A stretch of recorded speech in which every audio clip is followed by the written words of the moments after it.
Our News is brought to you by Alive. Believe in best. Good evening, Bahamas. Coming up tonight, the Prime Minister says he intends to extend emergency powers. We'll tell you for how long. The historic General Post Office on East Hill Street is demolished. We will tell you what comes next. Plus, key elements of a healthy diet seem to be missing from VAT-exempt breadbasket items.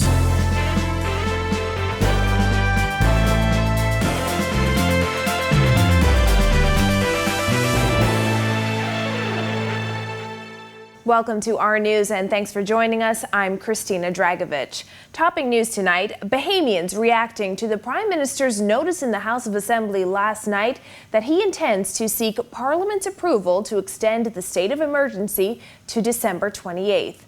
Without an extension, the state of emergency would expire on November 30th. Jared Higgs tells us more. Affirms the continuance in effect of emergency powers COVID-19 pandemic number 12. Order 2020 made on the 12th day of November 2020 until the 28th day of December 2020. The Bahamas has been under a state of emergency since the Governor General issued a proclamation on March 18th, not long after the first COVID-19 case was confirmed in the country. The initial proclamation expired on June 29th after the government failed to bring a resolution in time to have it extended. The Governor General immediately issued a new proclamation.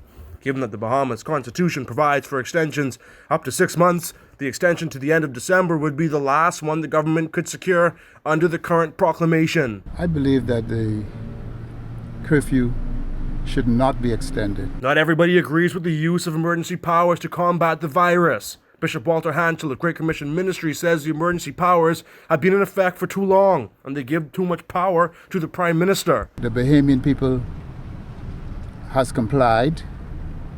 And it's time to get the economy going again. It's time to get back to normal. Another resident, Cleora Pratt, has a different view. She says once those laws are for the good of the people of the country, she's all in. It's for the good for the people, yes. I think so. Once we obey the law, I think we would survive. And I think he's doing an excellent job for the people. Despite 2 vaccines showing promise, Minnis says the country is not out of the woods yet. He says it will be a while before newly developed vaccines will become available in the developing world. 27-year-old Franklin Cox says he's torn when it comes to the issue of curfews and lockdowns. It's like a yin and yang, if you get what I'm trying to say. We need it to be healthy, to stay safe. People are dying. We need them to stay alive. But it's not helpful as it relates to the economy. Health authorities reported on Friday that the Bahamas' average weekly COVID-19 cases decreased from 98.9 in early October to 30.7 in early November. Reporting for Our News, I'm Jared Higgs. Well, the government has confirmed that the Boxing Day and New Year's Day Junkanoo parades, as well as Family Island parades, have been postponed as parades are considered super spreader events. And the Ministry of Health's Emergency Operations Center can neither support nor endorse the hosting of Junkanoo events. Officials say the environment is neither safe nor conducive for the preparation or hosting of the Junkanoo parades. According to the Ministry of Youth, Sports and Culture, substantial efforts were made to consider viable alternatives, including a virtual platform. However, it seems that plan has changed following an exponential increase in cases and clusters that sporadically appear throughout the islands. Well, COVID-19 cases on Grand Bahama approaching 1,000 as the island recorded an additional 10 cases on Wednesday for a total of 949. Grand Bahama has recorded nearly 200 cases this month. Prime Minister Dr. Hubert Minnis telling Parliament Wednesday that an industrial site at the center of the recent spike in cases on that island has been closed and a meeting will be held this week to analyze the outbreak. Meanwhile, here in New Providence, health officials confirmed 9 new cases. Abaco reported 3. The Berry Islands has 2 new cases and Exuma has 1. In other news, more than 200 people have applied to become Progressive Liberal Party candidates in the 2022 general election. These aspiring candidates have already made it clear which constituencies they want to run in. Kyle Joaquin has that. I've offered myself as one of the PLP aspirant for North Abaco. As the candidate selection and interview process continues within the Progressive Liberal Party, more and more aspirants are coming forward. They include familiar faces like Queen's Counsels Wayne Monroe and Alfred Sears, and mortician Denali Penmackie, who is seeking the party's nomination in North Abaco. But also among those seeking nominations are former members of parliament who were wiped out in the last general election when the PLP held on to just 4 seats. I'm Obi Walshcombe and I do have a plan. Work with me and let's make it better. Former West Grand Bahama and Bimini MP Obi Walshcombe is looking to reclaim his seat. Also on that long list of prospective candidates, former Tall Pines MP Leslie Miller, as well as his daughter, Leslie Miller Bryce, who is seeking the party's nomination in Seabreeze. Miller told Our News, "I am the former MP for the area. My people still want me there. I put in my nomination request. We just have to wait to see what the party decides. Either way, I intend to be on the ticket. And when I say on the ticket, I intend to be there when the votes are counted at 6 o'clock. Meanwhile, one former MP is hoping to move to another constituency. After losing her South Beach seat to Jeffrey Lloyd, Cleola Hamilton has her political sights set on Michael. Give me the honor to represent you, my people, in the halls of Parliament. Meanwhile, Monique Pinling, the daughter of former Prime Minister Sir Lyndon and Governor General Dame Marguerite, wants to run for the PLP in Central and South Andros. But here's the problem with that. The seat in question is already held by PLP MP Picewell Forbes. We asked PLP leader Philip Davis about that. It is not my decision. She has applied, she'll be interviewed, and the party will make a decision. And that's the process. That sitting MPs are presumptive candidates, and it's very unlikely they will not be renominated for this upcoming election. What must be noted is the large number of women seeking the party's nod in various constituencies, like businesswoman and former beauty queen Pierre Cleverole, who wants to take on Marathon. Marathon is my home for the past 21 years. This is where I live, do business, socialize, built my home, and raised my family. The Nassau Guardian's National Review has pointed out whatever voters decide, it will likely be based on several things. How the electorate feels about the FNM, what it did and did not do, the attractiveness of Davis as a potential prime minister, and the other candidates the party puts forward. For Our News, I'm Kyle Joaquin. Thanks, Kyle. Hundreds of Bahamians will receive rental assistance this month, according to Social Services Minister Frankie Campbell. Berthany McDermott tells us how much renters can expect. Amid an increase in unemployment, Social Services Minister Frankie Campbell says government will spend $1.2 million to assist some 1,000 Bahamians with rental assistance this month. We are giving approximately $1,200 per applicant. I'm advised this month that we're going to be assisting almost 1,000 persons. Now, there is a backlog. I acknowledge that. But we are working on it. Back in April, Prime Minister Dr. Hewitt Minnis announced a rental assistance program that allows individuals impacted by the COVID-19 pandemic to have 40% of their rent deferred for 3 months. However, that initiative was heavily criticized. Rental assistance, as I would have indicated in the first instance, was meant to be an agreement between the landlord and the tenant based on the fact that the government had advanced an argument to the lenders and had gotten a stay of mortgage payments for a period. We realized that that didn't work out. Now, despite rent being a monthly payment, the Social Services Minister says assistance offered by his department will be on a yearly basis. Our rental assistance program is based on what we have done normally, and the limit has been $1,200 a year. As things change, Campbell says that will be reviewed. The Social Services Minister said government spends some $1.3 million a week on food assistance. While Campbell couldn't say how much longer the government can afford to provide wide-scale assistance, he expressed hope that the current economic conditions improve soon. We accept that food, shelter, and clothing are man's basic necessities, and as a government, we prioritize those. Reporting for Our News, I'm Berthany McDermott. Well, it seems like winds are dying down. Here's Greg Thompson in our weather studio. Thanks, Christina. Our first look at weather tonight being brought to you by Infogro. Current conditions outside our studios. The winds are still breezy out there. The temperature at 77 degrees. East winds 17 knots with some higher gusts. Feels like temperature around 77 degrees Fahrenheit.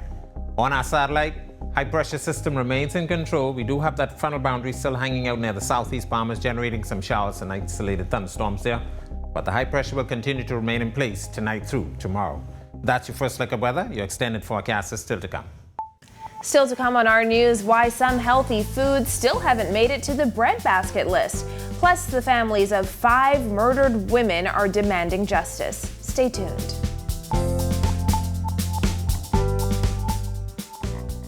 Just when you thought the year would end drought, Rev came through with Magic and Holiday Chill. Our cashback will double, making more spirits rise, with chances to spin and with a dope random prize. The rules are quite simple. You can find them online. Just sign up for Trio and pay your Rev bill on time. Our grocery store dash is sure to bring smiles as 16 lucky winners tear through the aisles. Call 601-8992 or visit rev.vs/promotions to find out how you can win with Rev's Field of Magic giveaway. Rev, you and us, together.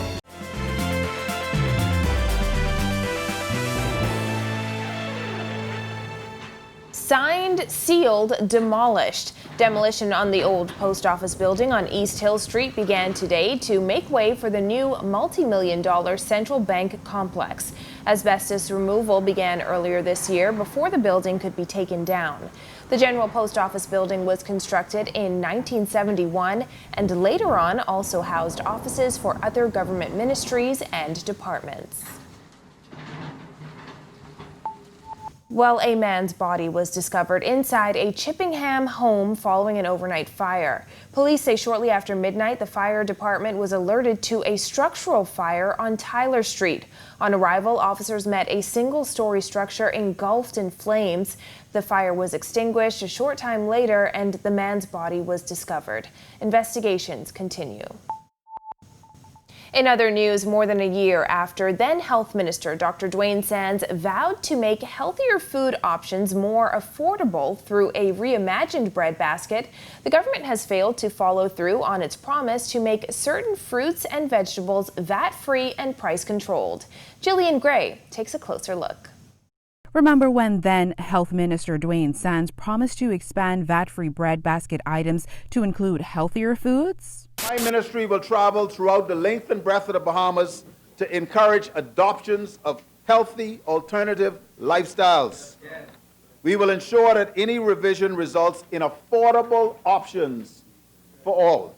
This pretty picture of broccoli, strawberries, and pricey almonds held a promise of healthier options to come at a more affordable price. Sadly, 17 months later, Bahamians are still waiting to enjoy spinach, romaine lettuce, and apples VAT-free. Instead, shoppers have to dish out a whopping $11.19 for a small box of strawberries, while not-so-healthy options like corned beef and canned soup remain VAT-free but not exactly fat-free. It has left shoppers questioning what happened to this strong statement. Corned beef is on probation. But the public should expect to see healthier foods replacing unhealthy foods on the breadbasket. It's items like carrots, lettuce, and other fruits and vegetables that health experts say should be a part of a healthy diet, but with the high cost of fruits and vegetables, many aren't able to purchase them. However, Price Control Commissioner Danny Sumner said he has recommended that these items be placed on the breadbasket list expeditiously. He said he frequently gets calls about healthy food being too expensive. There are major complaints from consumers who are saying that they're going in a food store and they pick up a pack of grapes, $8 and $10 for grapes, $15 or so for strawberries and whatnot, which is ridiculous. Once those items are finally added to the list and are VAT-free, then maybe Bahamians would be able to afford them, according to Sumner, who also suggested the Bahamas should cut back on importing produce. We can produce anything in this country that we import. So we have to cut back on the importation of produce so that the price could drop, and then it will filter down to you and me when we go and purchase from the food stores. Reporting for Our News, I'm Jillian Gray.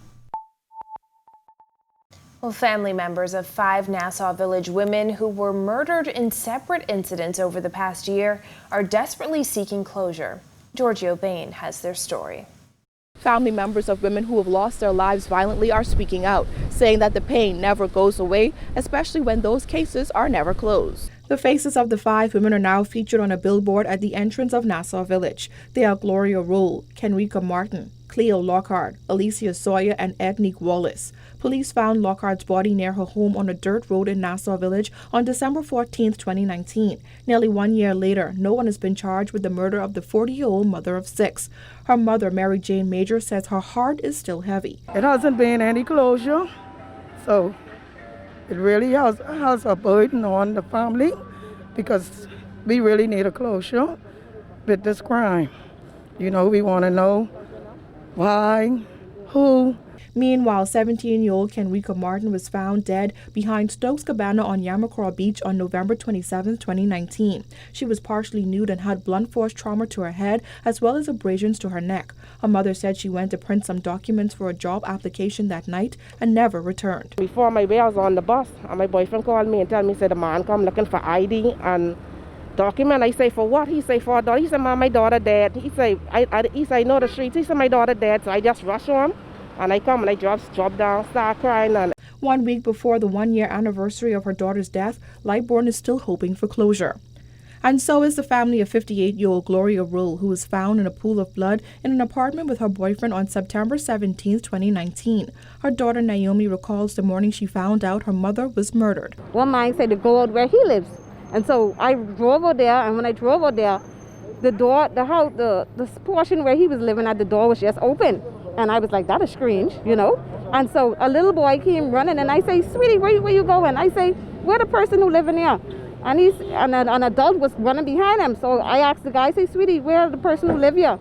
And he was like, you know, he put his head down. He's like, say he dead. I say, what? Like my whole body started to like break down because I said to him, what would the woman who been with him? And he put his head down. He's like, she dead too. At the end of the day, these grieving families say all they want is justice. In the meantime, this billboard serves as a reminder of those 5 lives cut tragically short and the loved ones they left behind. Reporting for Our News, I'm Giorgio Bain. Thanks, Giorgio. Still to come, a new mural unveiled at the National Stadium. The details when Our News returns.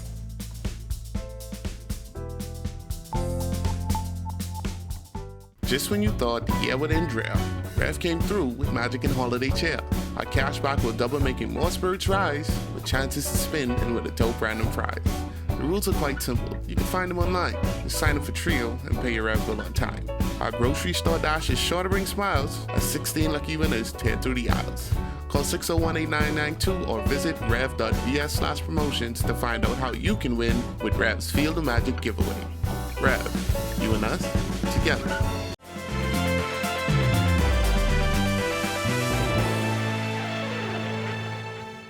This is Our News. Welcome back. In honor of International Men's Day, Social Services Minister Frankie Campbell and wife of the Prime Minister Patricia Minnis revealed a mural at the National Stadium today. Campbell stressed the importance of men and women working together to move the country forward. Let's think of our nation as the bird, and let's consider our women as one wing and our men as the other wing. In order for our nation to fly and advance to where it ought to be, it is necessary, it is important, it is vital that we have the partnership with the men and the women. To advance one and leave the other behind is to our detriment. Well, a group of advocates is working to raise awareness on the impact lockdowns and curfews have on domestic violence. Equality Bahamas Director Alicia Wallace says victims of abuse can find themselves feeling trapped, stuck at home with an abuser due to government restrictions. Women are going to feel trapped. It's going to be more difficult for them to leave. We know that it's already difficult for women to leave. A lot of people choose to, instead of leaving completely, kind of leave the home for a few hours for a cooling off period. But given the curfew, it's not possible to do that anymore. It's more difficult with schools not being open because a lot of times it's the teachers and the guidance counselors that pick up on abuse in the home. So it's been really, really difficult, and it's really necessary for the government to take more proactive steps to ensure that we're protecting people. We need to be doing public education to let people know what the signs are, to help family members to be able to pick up on red flags. In September, the Department of Social Services reported a 2% increase in reports of domestic violence during the pandemic. Wallace's recommendation? Reach out to the Crisis Center for counseling or find an advocate and go to the police. We don't teach people from a young age how to deal with conflict. They kind of figure it out on their own, and a lot of times it comes down to the physical instead of being able to actually have conversations. We do encourage people to report to police. If you can, get an advocate to go with you. And the advocate doesn't have to be an activist. It can be a family member, but someone who's going to stand there with you and make sure that they actually do take the report and don't send you back to, make up with your husband. Tonight in sports, a devastating injury sidelines a son of the soil. Marcellus Hall has that. Welcome to our sports, everybody. I'm Marcellus Hall. Disappointing and disturbing news for Golden State fans and, by extension, fans of Klay Thompson, who has Bahamian descent. Word is that Thompson is out for the season after suffering an injury yesterday. Let's take a look at some details. Tough break for son of the soil, Klay Thompson of the Golden State Warriors. Thompson, the son of former Bahamian NBA player and #1 overall draft pick Michael Sweetbells Thompson, suffering a lower leg injury to his right leg yesterday while playing in a pickup game with current and former NBA players in Los Angeles. The injury could be potentially devastating as Thompson was already trying to bounce back from a torn ACL in his left leg. Now, an MRI today has confirmed the worst, which is a torn Achilles, ruling him out for the 2021 season. Still with the NBA, where the NBA draft took place last night, the Minnesota Timberwolves selecting guard Anthony Edwards, #1 overall. With the Golden State Warriors, they took big man James Wiseman second, and the Charlotte Hornets selecting guard LaMelo Ball with the third pick of the night. The Ball selection making it the first time in NBA history that two brothers were selected in the top three. LaMelo's older brother, Lonzo Ball, was selected #2 overall by the LA Lakers back in the 2017 draft. To the NFL, where Week 11 kicks off with an NFC West showdown between the 6-3 Arizona Cardinals and 6-3 Seattle Seahawks. Cardinals coming off a dramatic last-second victory last Sunday over the Buffalo Bills. Seahawks, meanwhile, lost to the Rams 23-16. On the air, Cardinals QB Kyler Murray has thrown for 17 touchdowns with 8 interceptions. Seattle's Russell Wilson, 28 touchdowns and 10 picks. And that's your check on sports for you here on this Thursday. I'll give you a full breakdown of tonight's Thursday night football game coming up for you tomorrow. I'm Marcellus Hall for Our Sports. Still to come, an extended look at the weather forecast, plus how Doctors Hospital responded to pressure during the pandemic. Stay with us.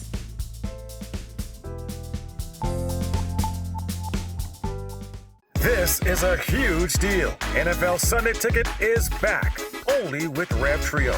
All-day football, all-day Sunday. Enjoy all the benefits of Trio with a huge extra. Never miss a game with NFL Sunday Ticket, included in your Rev Trio bundle. All you have to do is opt in. TV, phone, and internet starting at just $99. Call 601-8992 to sign up now. Visit www.rev.bs/promotions for details.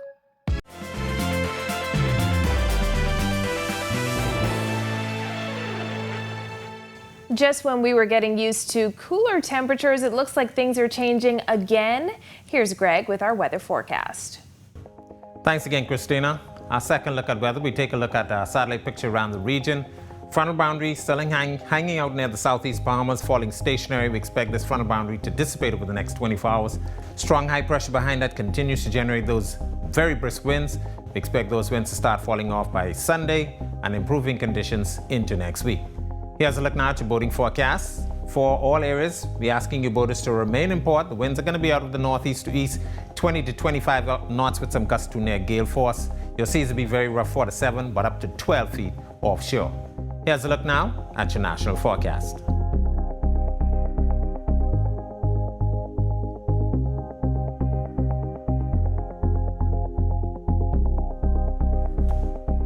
Here's a look now at your extended forecast through Tuesday.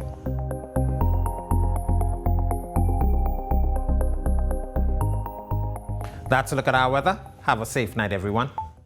Thanks, Greg. Well, Doctors Hospital has been an integral part of the country's fight against the COVID-19 pandemic. President Dr. Charles Digges says a move was made to place COVID care into a separate facility and outpatient services were relocated to increase capacity. We embarked on an intentional strategy to put Doctors Hospital in different locations remotely in New Providence and even beyond, to consider locating in the Family Islands. So specific to our response to the pressure, our ability to move services, some of the services that did not need to be in our main facility, was our primary response. Dr. Digges says the pandemic also pushed the hospital to introduce its virtual platform well ahead of its scheduled launch date. Well, COVID-19 changed our pace dramatically. We had to ramp up and adjust so that specifically in the virtual space and the necessity for us to do telemedicine with virtual consultations, that was almost an immediate, because the physical connection was disrupted between the patient and the provider. So if you look at primary care or if you look at specialist consultations, we almost immediately had to switch from in-person to virtual connections. Thank you for joining us for Our News Tonight. On behalf of the entire team, I'm Christina Dragovich. We'll see you right back here tomorrow night. Have a beautiful evening, Bahamas.